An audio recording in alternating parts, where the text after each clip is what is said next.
In the early hours of June 6, 2023, Russian forces blew up the Kakhovka Dam in the occupied territory in the south of Ukraine.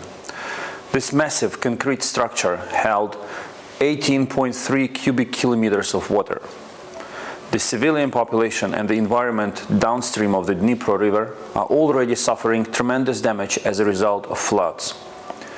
President Zelensky immediately convened the National Security and Defense Council of Ukraine.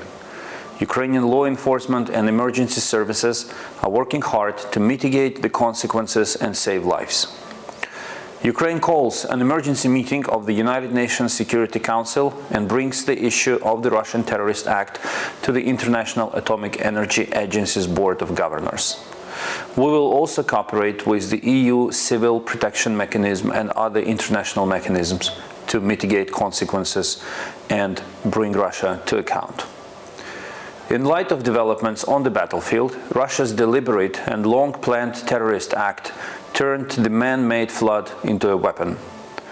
The harm to the environment is of particular concern. Entire ecosystems are facing long-term and irreversible harm because of the floods. Animals in the Novokakhovka Zoo have already died in the rising water, and this is only the beginning of harm for fauna in the south of Ukraine, along the Dnipro River and in the Black Sea. We are witnessing ecocide on a regional, not just Ukrainian scale.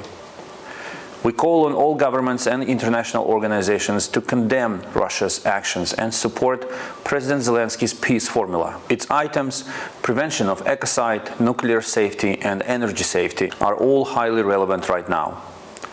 The Kakhovka disaster is yet another proof that Russia is a terrorist state. Every country, parliament and international organization should recognize Russia as such, without delay.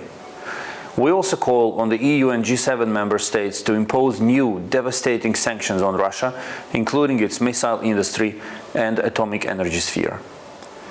Russia will be held accountable for the destruction of the Kakhovka Dam and other crimes.